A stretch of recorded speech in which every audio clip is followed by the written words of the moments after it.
All right. Quick play. I've been getting scarier here. Feeling more confident.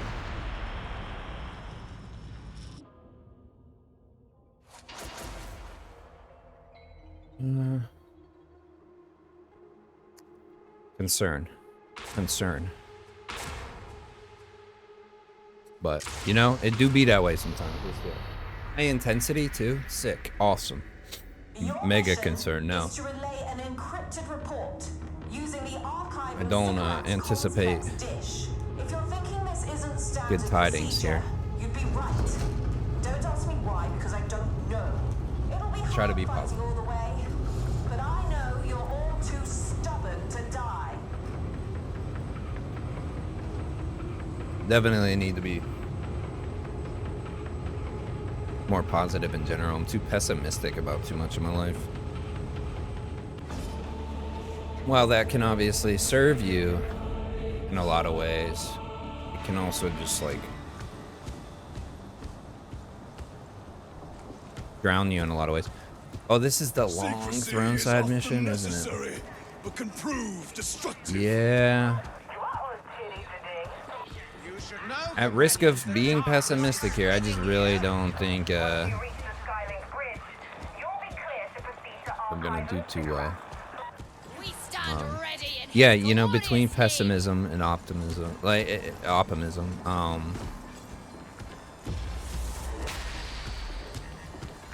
it's tough, you know. It definitely falls into the moderation is required here category.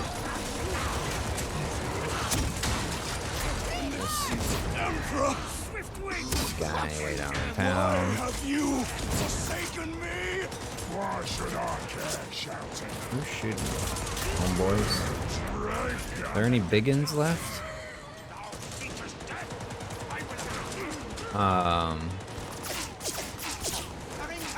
Yeah, I spend a lot of time in the realm of pessimism. And I think it's because, like, this is gonna sound so dumb, but, like, I can remember so many times as a kid where, like, I looked forward to something and it didn't work out. And, like, my best example of, like, that to the ultimate T is, like, going home with a homie and, like, riding their bus home on a Friday or something, right? And then so you're, like, so excited. You get there, you got your, like, bus note that you turn in the morning. Everybody's tracking that you're gonna be doing that. Yeah, I saw that coming. You did that improperly. That's okay. It's not your fault. It's just, I mean, it can be goofy sometimes. You might be able to do that like 100 times, and then the one time you don't, and I'm like, "Ah, you suck." It's not fair. Well, now I don't know. We just started. You.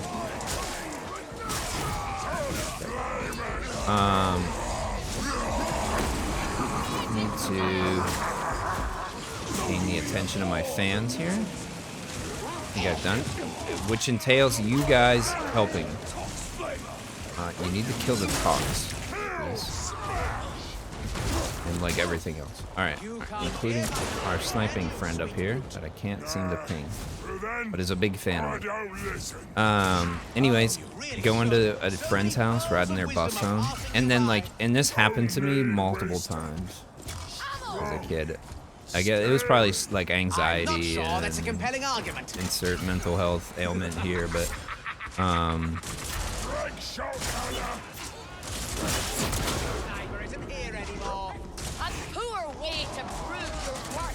this is a bit of a problem.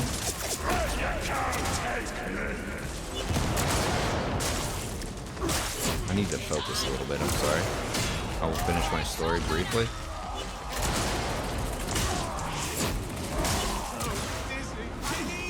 You're dead. That's like ungood, unwell. Somebody needs to kill the fucking sniper. Like, always priority one, brother. Woo! Okay. There's another sniper somewhere. Amazing. I see him. Okay. All right. We can breathe for a second, and I can maybe finish my story here. Riding homie's bike bus home, and I'm good. I'm gravy. I'm excited. I got like my weekend bag with me and everything. Suddenly, just like sick out of nowhere. Like, and I mean like sick, like projectile vomit in the trash can, and then like I suddenly have like flu-like symptoms out of fucking nowhere, and then so I can't go to my friend's house for the weekend.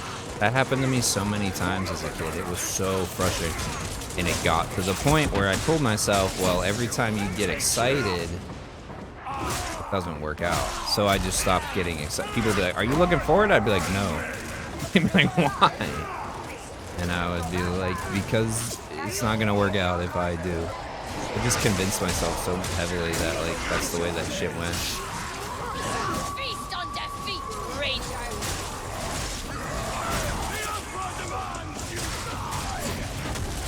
Oh, hi.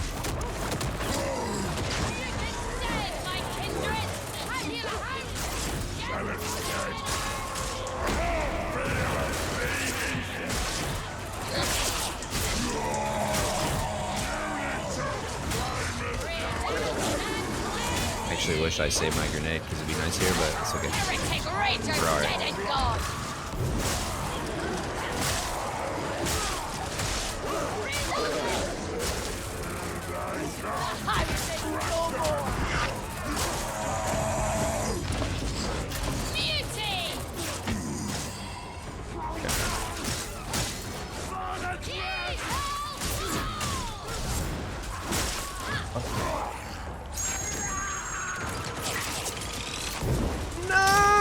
Oh, this is so bad. Oh my god, what am I stuck on? Everything. Stuck on everything? Stop. Don't do that. And slide, because I have no toughness.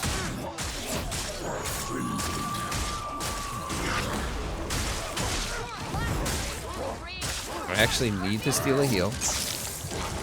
Oh, you got both of them? Okay, tight. I'm into it. Please murder him. You know, I'm realizing that maybe this is not the way to do my O.G.R.Y.N business. There's too much stress. I can't focus. I'm like hyperventilating inside of my mind. Okay. My brother in Christ. Thank you. Snipers no more,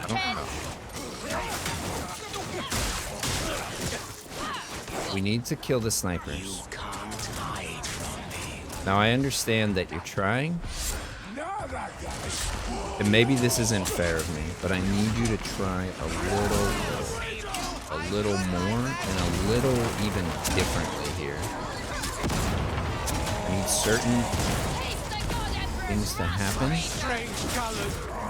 such as progress our mission. I can't, that was a weird. You stand at the right spot, or the wrong spot, I guess is what that is. I can't. Alright, I'm never playing Heresy difficulty and doing this again. Or maybe I should. Maybe this is some divine, like, intervention going on here. Like, please stab. Oh. Monstrosity.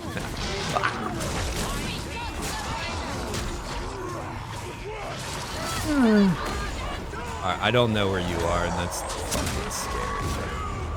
No.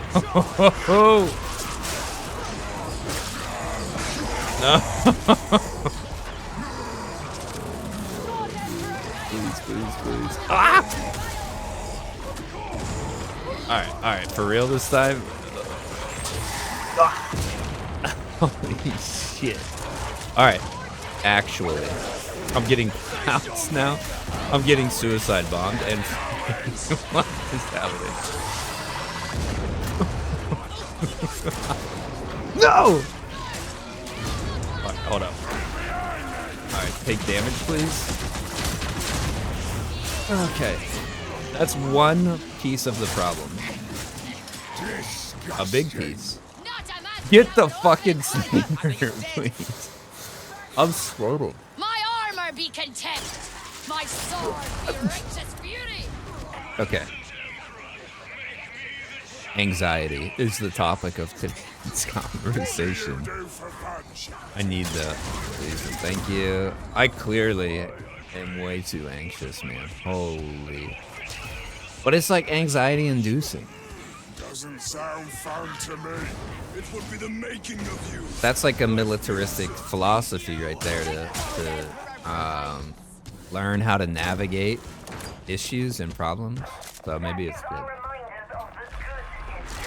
You know, you jump in the deep end with stuff long enough and you start to, I guess a piece of that is desensitization, which you could argue positive and negatives on that, but I think it's more so learning how to navigate the environment.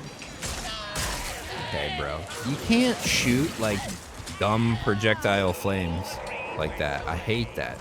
Like, Blessed ammo, as I what is with the require. gravity and physics-defying flames that they have? They're sticky flames, but only when... Oh my...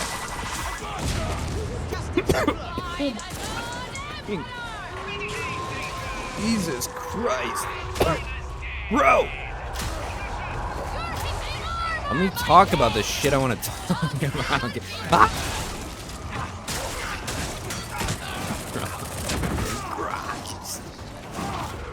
No!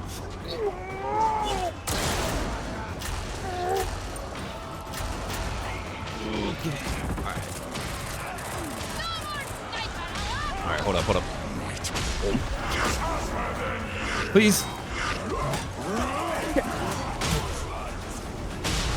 I'm fucking dead.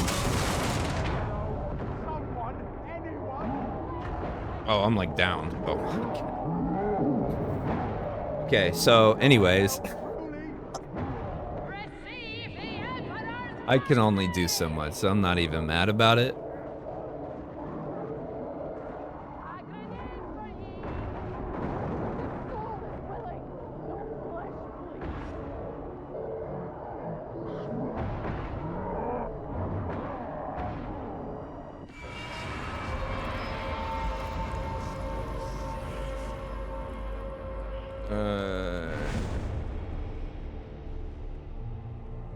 Yeah, we'll go with that. Anyways, the oversaturation, it teaches you how to navigate. Just like to navigate the stress and the situation. Well, yes, no two situations are ever the same, but that's the point of like drilling, because then a piece of that turns into muscle memory. So like the combat side of military focuses heavily on modern combat, and a lot of modern combat is urban combat, and with urban combat comes a lot of close quarters stuff. So you spend a lot of time drilling kill house or you know, or whatever they call it, doing those types of drills where you're doing room clearing and pieing doors and never standing in the front of the desk. All these things you spend so much time drilling, even though the reality is that you never know, but at least you're more prepared. And I've been on both ends of that, and being on both ends of that, much like my experiences in the mental health community, both on the professional side and on the like the consumer receiving side of it, you learn a lot on each side, and then you put them together and it's kind of like, okay, wow, yeah. But a couple years ago, before I moved, in my old town, I did a, I'm gonna bump this down so I can actually get through a mission and talk. I did a thing where I worked for like a company. Oh, this is like a in progress. Okay, that works. I did a thing where I was opposition for a my city's like tactical force, like SWAT team and other responses, like a training for them to respond to certain things. And so we set up all these different environments at places around the city, and you know, 9 times out of 10, I just sat in a room with an AK that shot blanks, and my direction was, when they come into your room, shoot, and when they shoot you, you fall down and die. If the dog attacks you, you know, like, I'm just responding to what they're doing. That was the majority of what I did. At least the first day or two. I did it for a week. Once they learned that I had like some experience, military-wise and stuff, they started to like get me to do some other shit. Like one time I was a suicide bomber, and they told me like, when they shoot you, because they obviously will. And P.S., they actually shoot you. They use their weapons, their actual weapons, which all M4s. But the way they want them kitted, they were given like magazines with chalk rounds, which is like a piece of chalk that's like shaped into a bullet, so they hurt when they hit you. I'm sorry, I don't know why I said But they told me like, you know, no matter how many times they shoot you or where they shoot you, don't die, air quotes. Fall down and land on your like your suicide vest, and if they get close to you and they don't go through the proper procedures of like checking your body and stuff, like push the button and tell them that like they're dead. So I did that one day. Another day I had to like run around and like lure them to an area to try to get them to respond to what I was doing.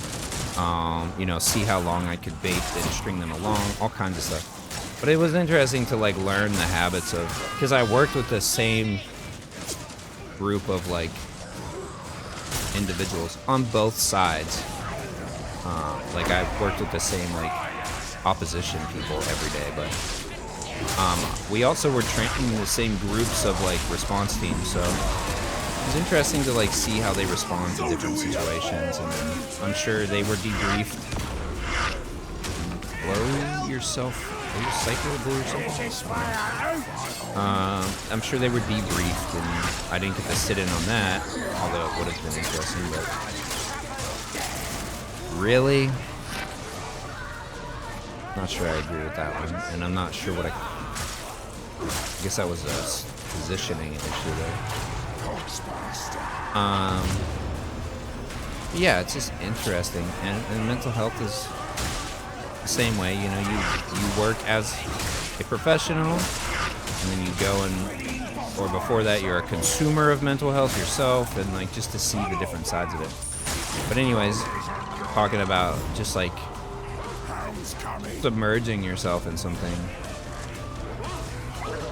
you do eventually learn different ways to respond, and so thus you're gaining different tools. Where are you, Bennett? You're a zealot, maybe? So I'm not sure what's happening. But I know now. Where's Bennett? I need to stick to Bennett more. You adapt to situations quicker and faster, and you also kind of learn about yourself in that process.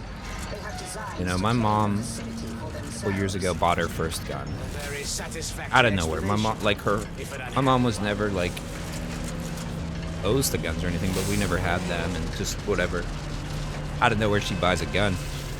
And I asked her, and you know, she's telling me like, "Oh, will you tell me what I need to know?" And I'm like, "Well, it's so dependent on the gun for one, but you definitely need to go to the range and put like 200-300 rounds through that weapon." And I was like, "Why did you buy a gun anyways?" And she was like, "Oh, in case somebody breaks in, I'll shoot them." And I was like, "You can't say that." She's like, "No, I would." I'm like, "Okay, what are you basing that on?" "Oh, well, I just know that's how I would react." Well, you don't, because you've never actually been in that situation. So there's no actual way I didn't want to hit that barrel. There's no actual way that you would know how you would react. Control me. You don't. Oh, did she? I'm more than happy to talk with Rose anytime. Police has cursed. And to be frank, living where you live compared to where my mom lives, I think makes way more sense. I understand that, like, you're not in, like, the heart of things, but, like, irregardless. But yeah, I mean, I told her, like, you don't actually know that. So the only way to know how you're gonna react in a situation is to be in that situation.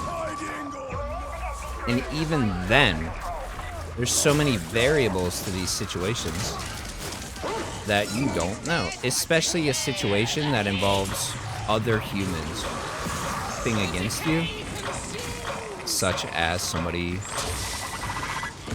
infiltrating your home, or as a soldier you get in a firefight. Like, you don't know the other person's motivations, you don't know their experiences, you don't know, like, you don't know anything about them. And so that itself is like a massive variable that changes the layout of everything. Even a veteran soldier going up against somebody who's never we'll use like Iraq, Afghanistan, Operation Enduring Freedom, Operation Iraqi Freedom as an example. And we'll use it not because that's been my experience, but because I think it portrays what I'm trying to talk about pretty well here. You're looking at, veteran soldiers.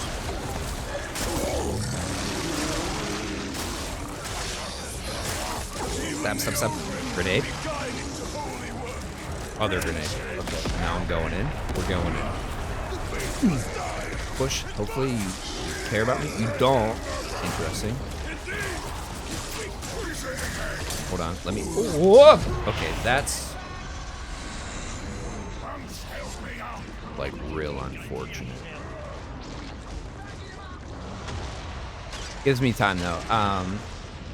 Veteran soldiers for sure who've been training for a long time, maybe have been in combat themselves, but you're going up against a population that is oppressed, for starters. Oppressed by terrorism, oppressed by their economy, poverty. Oh, they didn't get to me in time, so okay.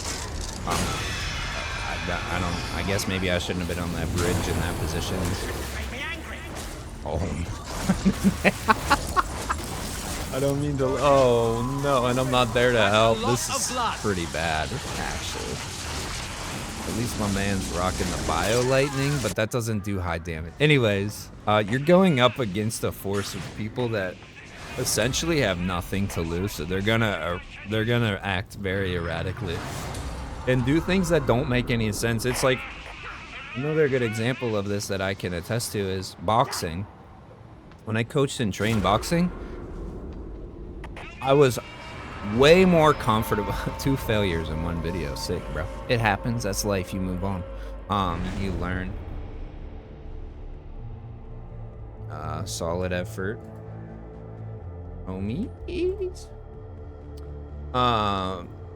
You learn with professionals, from professionals, so you get used to a professional environment of boxing. And so it actually almost allows you to know what people are gonna do. When you box or fight or whatever, however you want to say it, somebody who doesn't know what they're doing, they can fuck you up because they're doing stuff that makes no sense in the context of the ring, in the context of the sport and science of boxing, because boxing is the sweet science. There's a method behind it. And so you get somebody who's just fighting, they're just doing shit, and you're like, why on earth would you ever throw your right hand? I could have just countered the shit out of you with my left. And that's what you think. But it doesn't actually matter. 1, because that you didn't do that. And 2, they don't care because they don't know. Like, they're not thinking the same way. Again, another thing, it's like fighting games. When you play professional players, they're going for optimal combo paths, and they're doing optimal things. They have their spacing, and they're doing frame traps. They're they're setting situations up. When you play somebody who's just hitting buttons, it's like almost overwhelming. You're like, I can't react to this situation because I don't what you're doing. You don't have any patterns, like it's very awkward and weird. So very long-winded, and that's me. Hey, hi, I'm long-winded and I ramble. That's how it goes. Like, you just don't know until you train and you go through and put yourself through situations how you're gonna react or do things. And it could be such a small thing that changes it. If you go through, we'll use fighting games again. If you go through and you lab and you practice and you play hundreds of matches, but you're only playing against Liu Kang, well, you learn the Liu Kang matchup for sure, but as soon as you play against Baraka, you're gonna be like, what do I do? Because the frame data is different, obviously the attacks and special moves are different, but like everything is different. The approach is different, the game plan is different, everything is different. Maybe those aren't good examples because they're kind of like both rushdown characters.